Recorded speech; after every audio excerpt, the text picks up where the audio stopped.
Hello friends, good morning. आज हम एक बहुत ही महत्वपूर्ण चैप्टर करने जा रहे हैं, फाइनल अकाउंट। जनरल में प्रविष्टि की है, लेजर के अंदर उसकी पोस्टिंग की है, फिर तलपट बनाया, ट्रायल बैलेंस बनाया। ये उसके आगे की एडवांस स्टेज है। ये एग्ज़ाम के पॉइंट ऑफ व्यू से देखा जाए तो बहुत ही महत्वपूर्ण है, क्योंकि इसमें से कम 15 से 20 नंबर का क्वेश्चन आपको आने ही वाला है। फाइनल अकाउंट,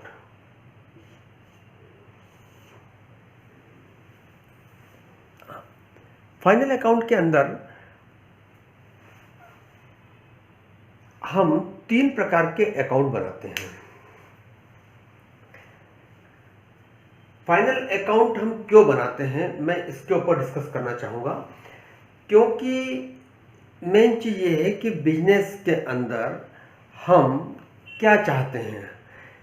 हर व्यक्ति बिजनेस इसीलिए करता है कि उसमें उसको प्रॉफिट हो।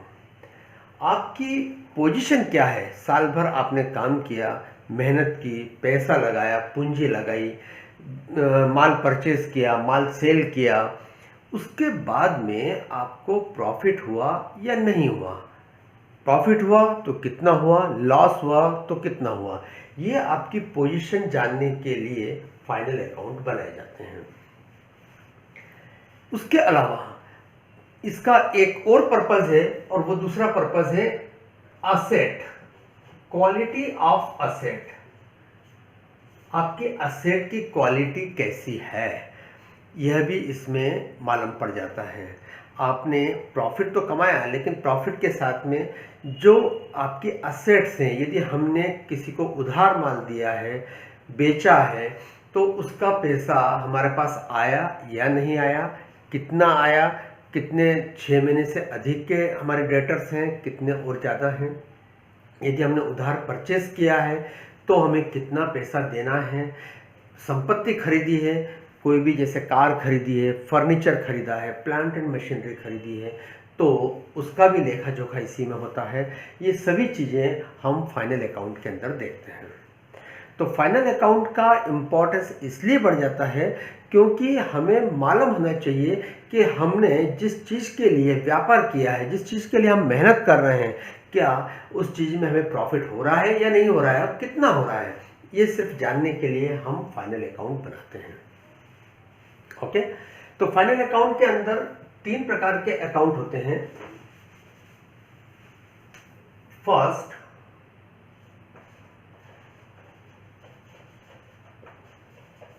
Trading account. Second, profit and loss account. ठीक है, अभी मैं इन 2 चीज पर ही डिस्कशन कर रहा हूं। पहली चीज तो यह है कि फाइनल अकाउंट हम बनाते किस आधार पर है, जो हमने पिछले चैप्टर में, पिछले हमारी वीडियो में देखा है। हम तलपट बनाते हैं और उस तलपट के आधार पर ही फाइनल अकाउंट बनाते हैं। ओके, तो फाइनल अकाउंट जो हम बनाएंगे उसमें ट्रेडिंग अकाउंट होता है व्यापार खाता। इससे हमें यह मालूम पड़ता है कि हमारे पास कितना ओपनिंग स्टॉक था, कितना माल खरीदा, कितना माल बेचा, कितना माल रिटर्न आया, कितना माल हमने खरीदा हुआ रिटर्न किया, उस पर वेजेस कितना लगा। ये सभी चीज़ों का लेखा जोखा इस ट्रेडिंग अकाउंट में आता है। ठीक है, तो ट्रेडिंग अकाउंट, ये व्यापार खाता, ये दर्शाता है कि यदि आपने माल खरीद करके बेचा है तो खरीदने तक के जितने खर्चे हैं वो सब इसमें इंक्लूड होंगे, वो सब यहाँ आएंगे, ट्रेडिंग अकाउंट में आएंगे। लेकिन यदि खरीदने के बाद के कुछ खर्चे हैं, जैसे आपका ऑफिस है, ऑफिस में आपने सैलरी दिया है, स्टेशनरी किया है, परचेज, टेलीफोन का एक्सपेंसेस दिया है, इलेक्ट्रिसिटी दिया है, वाटर चार्जेस दिया है, वो ऑफिस के जो खर्चे हैं वो प्रॉफिट एंड लॉस अकाउंट में आएंगे। ये सिर्फ व्यापार खाता है। एक्चुअल में यह शो करता है कि आपका माल कितने रुपए का था, उसकी कॉस्ट कितनी थी, कितने में उसको बेचा, और उससे आपको ग्रॉस प्रॉफिट कितना हुआ है, वो चीज़ ये शो करता है trading account. Profit and loss account show करता है कि आपने सब खर्चे खत्म कर दिए तो आपका नेट प्रॉफिट कितना आएगा। ठीक है, देखिए सीधी सी गणित है, हमें ये trading account and profit and loss account निकालना है। काय के लिए निकालना है? प्रॉफिट के लिए निकालना है। प्रॉफिट के लिए सीधा सा गणित है। आज मैं आपसे पूछूं कि मेरी जो इनकम है, चाहे मैं ट्यूशन से कमा रहा हूं 50,000, ठीक है, रेंट मेरे को मिल रहा है 5,000, इंटरेस्ट मिल रहा है, इंटरेस्ट ऑन FDR 10,000, ये मेरी टोटल इनकम हो जाएगी। और उसमें से मेरे जितने खर्चे हैं वो मैं कम कर दूंगा तो मेरा नेट प्रॉफिट आ जाएगा।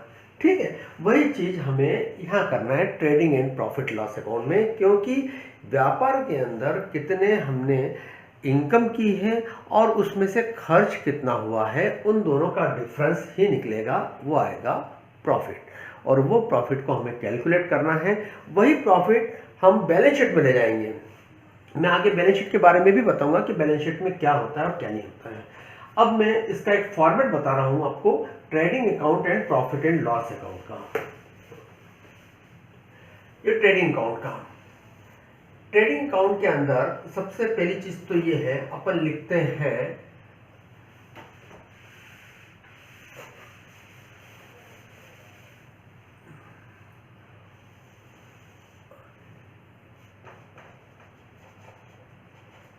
Trading account for the year ended on, जिस तारीख को व्यक्ति अपने खाते क्लोज कर रहा है, जिस तारीख को आपको तलपट या ट्रायल बैलेंस की डेट दे रखी है, वह डेट यहाँ आएगी। चाहे वो 31/12/2019 भी हो सकती है, या मार्च का महीना भी हो सकता है, कुछ भी हो सकता है। ये ट्रेडिंग अकाउंट हो गया। ओके, अब इसके फॉर्मेट में क्या आएगा?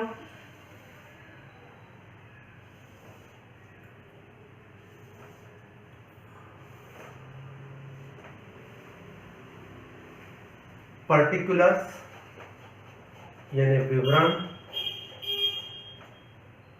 अमाउंट, अमाउंट मतलब उसकी वैल्यू क्या है, ये हो गया आपका डेबिट साइड का और ये हो गया क्रेडिट साइड का। पर्टिकुलर अमाउंट डेबिट के हो गए, पर्टिकुलर अमाउंट क्रेडिट साइड का हो गया। ओके, अब ट्रेडिंग अकाउंट के अंदर हम क्या क्या चीजें लिखते हैं? फर्स्ट, इसका कुछ फॉर्मेट फिक्स है, बना हुआ है, और हमें उसको ही यूज करना है। दिमाग में कोई ज्यादा इसमें वो नहीं करना है। फर्स्ट आता है इसमें एंट्री टू ओपनिंग स्टॉक। ठीक है, जब कोई भी व्यक्ति बिजनेस करता है तो उसके यहाँ पर किसी न किसी चीज़ का, जिसका वो बिजनेस कर रहा है, ओपनिंग स्टॉक भी होगा, वर्ष के अंत में क्लोजिंग स्टॉक भी होगा, बीच में वो परचेज भी करेगा, सेल्स भी करेगा, परचेज रिटर्न भी आएगा, सेल्स रिटर्न भी आएगा। हमारा उद्देश्य ये है कि ट्रेडिंग अकाउंट में हमें वो सभी आइटम लाना है जो बिजनेस के मेन जो गुड्स हैं, जिसके अंदर हम सेल एंड परचेज का ट्रांजैक्शन कर रहे हैं, वो सब चीज़ें यहाँ आना चाहिए। यदि हमारी मैन्युफैक्चरिंग यूनिट्स हैं तो हमें फैक्ट्री के खर्चे भी ट्रेडिंग अकाउंट में ही लाना होंगे। परचेस करने संबंधी जितने खर्चे हैं वो यहाँ आएंगे। सेल्स या उसके बाद के जो खर्चे हैं वो सब प्रॉफिट एंड लॉस अकाउंट में आएंगे। तो टू ओपनिंग स्टॉक, फिर टू परचेसेस। यदि परचेस में से परचेस रिटर्न भी लिखा हुआ है तो यहां पर लेस परचेस रिटर्न कर देंगे और फिर वो वैल्यू डायरेक्ट बाहर आएगी। फिर इसी प्रकार से इधर बाय सेल्स और लेस सेल्स रिटर्न यदि हो तो और वैल्यू बाहर आएगी। इसके बाद में बाय यदि ओपनिंग स्टॉक है तो क्लोजिंग स्टॉक भी होगा, लेकिन ये जो क्लोजिंग स्टॉक है ये तलपट में नहीं आएगा, क्योंकि क्लोजिंग स्टॉक कब निकालते हैं हम? 31 तारीख के समाप्त होने के साथ ही निकालते हैं। 31 तारीख के रात के 12 बजे निकालेंगे। और ये जो चीज़ है ये एडजस्टमेंट की एंट्री होती है। ये एंट्री आपको तलपट में नहीं मिलेगी, तलपट के नीचे अलग से लिखी होगी, तो उसे हमें यहां पर यूज करना है, बाय क्लोजिंग स्टॉक। उसके अलावा खर्चे कौन कौन से आते हैं वो डेबिट में आएंगे। हमारा रूल है, रूल नंबर 3 जनरल एंट्री का, all the expenses and losses will be debited and all the incomes and profits gains will be credited. तो जितने भी हमारे पास में इनकम यदि कोई हो रही है तो हम क्रेडिट साइड में लिखेंगे, और यदि कोई खर्चे हो रहे हैं तो हम उसे डेबिट साइड में लिखेंगे। तो यहाँ पे और कौन से खर्चे हो सकते हैं? टू वेजेस, मजदूरी, जो आपने मजदूरी पे की है। उसके अलावा टू फैक्ट्री एक्सपेंसेस, यदि आपके फैक्ट्री के कोई एक्सपेंसेस हैं तो वो सब यहाँ आ जाएंगे। फिर टू ऑक्ट्रॉय कहाँ लगता है? जब माल खरीदा आपने उस समय लगता है, तो वो भी यहाँ आ जाएगा। फिर टू कैरिज इनवर्ड, ये भी यहाँ आ जाएगा। ओके, अब इधर का हम टोटल लगाएंगे, वही टोटल का यहाँ लिखेंगे, और जो बैलेंस आएगा यदि इस साइड में आता है, मतलब क्रेडिट साइड ज़्यादा है, तो उसका बैलेंस हम यहाँ लिखेंगे और उसको लिखेंगे टू ग्रॉस प्रॉफिट। यदि इस साइड का टोटल ज़्यादा है तो इधर आएगा, उसको लिखेंगे by gross loss. Generally gross profit ही होता है, ग्रॉस प्रॉफिट होना भी चाहिए, तो ग्रॉस प्रॉफिट यहाँ आ जाता है। ये ग्रॉस प्रॉफिट ऐसा का ऐसा प्रॉफिट एंड लॉस अकाउंट में ट्रांसफर हो जाता है। तो अब मैं आपको एक फॉर्मेट बता रहा हूँ प्रॉफिट एंड लॉस अकाउंट का। P&L account for the year ended on, किस तारीख को है? सपोज करो 31/12/2019। ओके,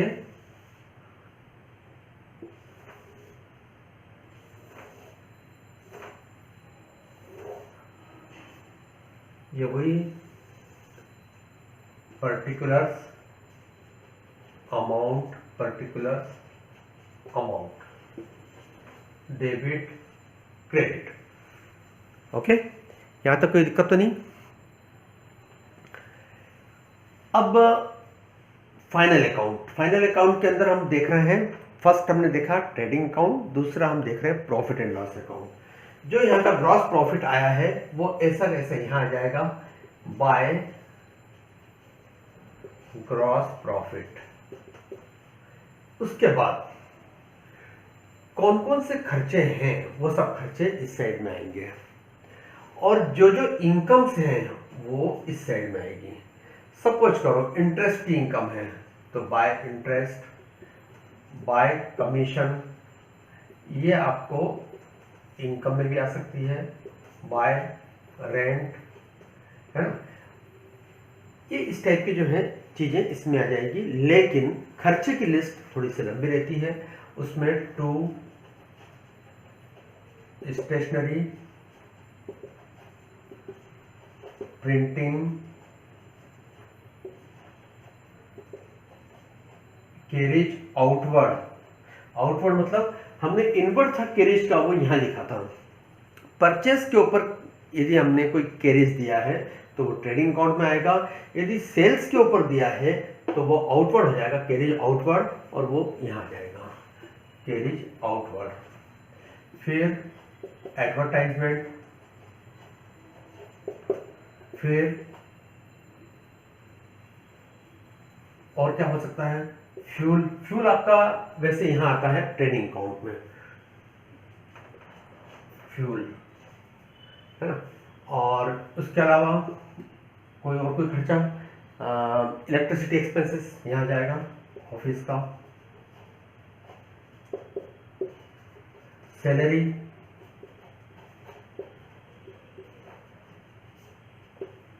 वो यहाँ जाएगा। ठीक है, तो इस प्रकार से ऑफिस के जितने खर्चे हैं वो सभी यहाँ आएंगे। इसमें और भी खर्चे आ सकते हैं, जैसे डेप्रिसिएशन आ सकता है, आपने इंटरेस्ट का पे किया है, कमीशन दिया है, वो सब चीज़ भी इसमें आ सकती है। टू इंटरेस्ट,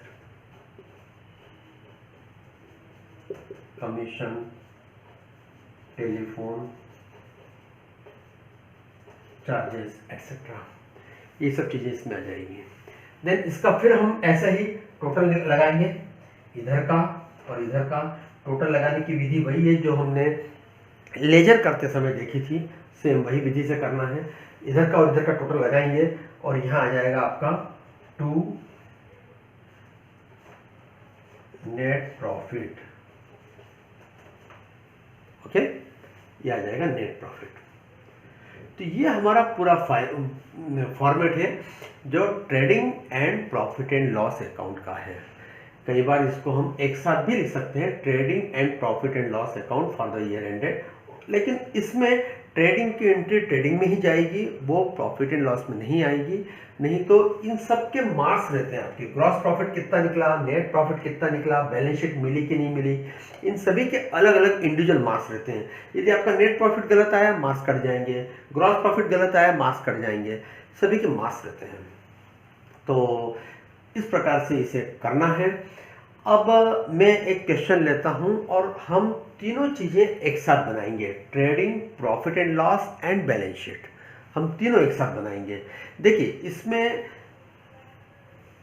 सीधा सा है, जब हमने ट्रायल बैलेंस, देखिए ट्रायल बैलेंस हमने बनाया था तो उसके अंदर देखा था जितने भी एक्सपेंसेस हैं वो कहाँ आ रहे थे, डेबिट में आ रहे थे, जितनी भी इनकम है वो कहाँ आ रही थी, क्रेडिट में आ रही थी। ओके, अब अच्छा उसके अलावा एक और चीज है, जितनी असेट्स थी वो कहाँ आ रही थी, डेबिट में, जितनी लायबिलिटी थी वो कहाँ आ रही थी, क्रेडिट में। ऐसा क्यों आ रहा था, क्योंकि एक्सपेंसेस यदि आप करेंगे तो आपकी असेट कम होगी, यदि इनकम आपकी होगी तो इनकम से असेट बढ़ेगी। तो इसलिए एक्सपेंसेस यदि डेबिट हो रहे हैं तो असेट्स जो है ऑटोमेटिकली कम होगी, इसलिए एक्सपेंसेस को भी हमें डेबिट में डालना है। जैसे असेट्स को डेबिट में डालते हैं वैसे ही एक्सपेंसेस को डेबिट में डालना है।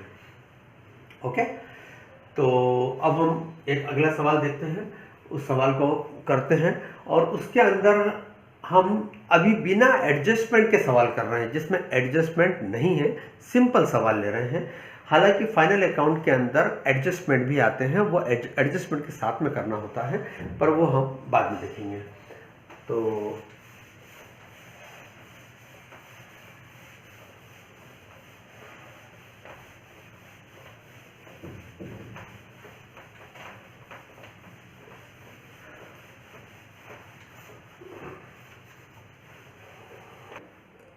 फाइनल अकाउंट के अंदर एक क्वेश्चन करके रखा है जिसको मैं आपको एक्सप्लेन करने जा रहा हूं। मैंने ये बनाया है trading and profit and loss account for the year ended 31/12/2007। ये डेबिट साइड है, ये क्रेडिट साइड है। यहां से ये आपका अलग अलग हो जाता है, डेबिट अलग और क्रेडिट अलग। डेबिट साइड के अंदर तलपट में आने वाली जितनी चीजें हैं उनको हम दो भागों में डिवाइड करते हैं।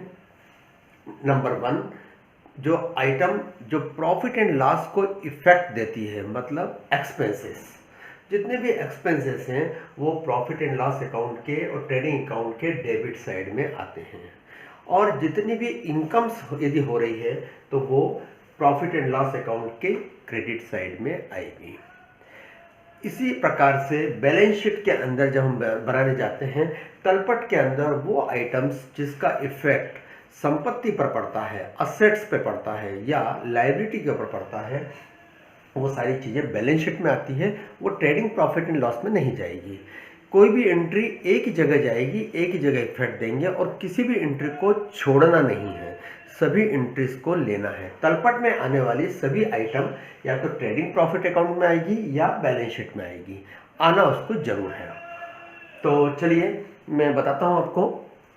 हमारे इस क्वेश्चन में सबसे पहले था ओपनिंग स्टॉक 16,000, फिर 2 परचेसेस के बाद में यदि आप देखेंगे तो इसमें परचेस रिटर्न क्रेडिट साइड में लिखा हुआ था, पर हम परचेस में से परचेस रिटर्न को माइनस करते हैं।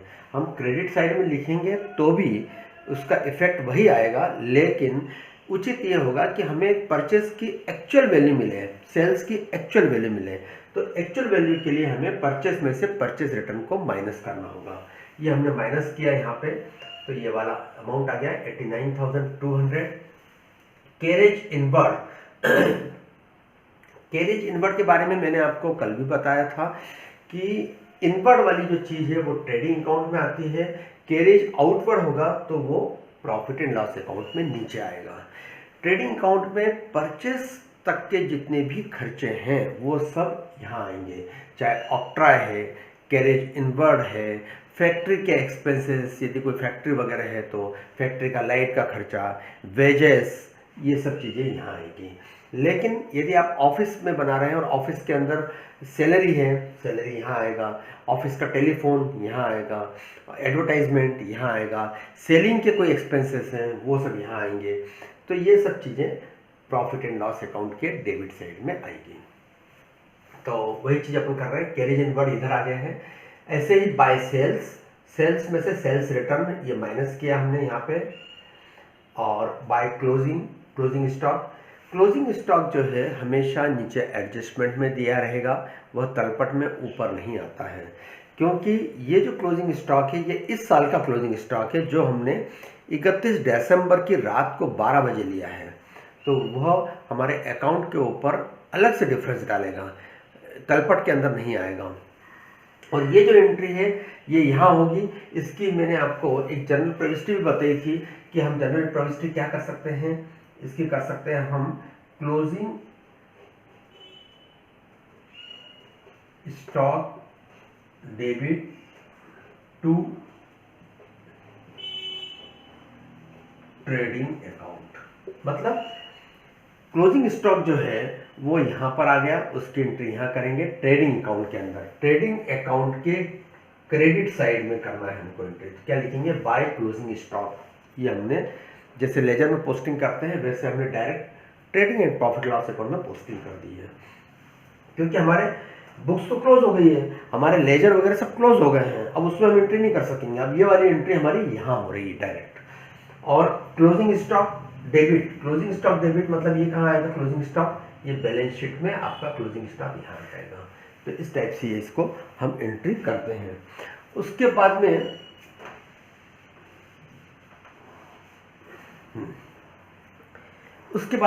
मैं आपको बताऊंगा, ये यहाँ का जो है बैलेंसिंग फिगर आएगा। इधर का टोटल लगाया, ये बड़ी साइड है 1,41,400 आ गया। इसमें से हमने इधर का टोटल माइनस किया, ये आपका आया ग्रॉस प्रॉफिट 34,950। इस ग्रॉस प्रॉफिट को हमने ट्रांसफर कर दिया P&L अकाउंट में। इसी के साथ में हमारा P&L अकाउंट बन रहा है। ये ऊपर वाला पोर्शन था ट्रेडिंग अकाउंट का था, ये हमारा portion P&L account, profit and loss account. Profit and loss account के अंदर आपने क्रेडिट साइड में लिखा बाय ग्रॉस प्रॉफिट। हमारा सिद्धांत भी यही है, all the profits and gains will be credited. Credit side में आ गया प्रॉफिट 34,950।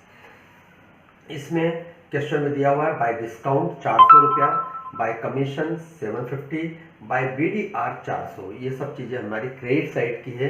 क्रेडिट में हमने लिख दिया है, डिस्काउंट हमने अर्न किया है, कमीशन अर्न किया है, और बेटेड्स रिजर्व ये पिछले साल का बेटेड्स का प्रोविज़न किया था हमने।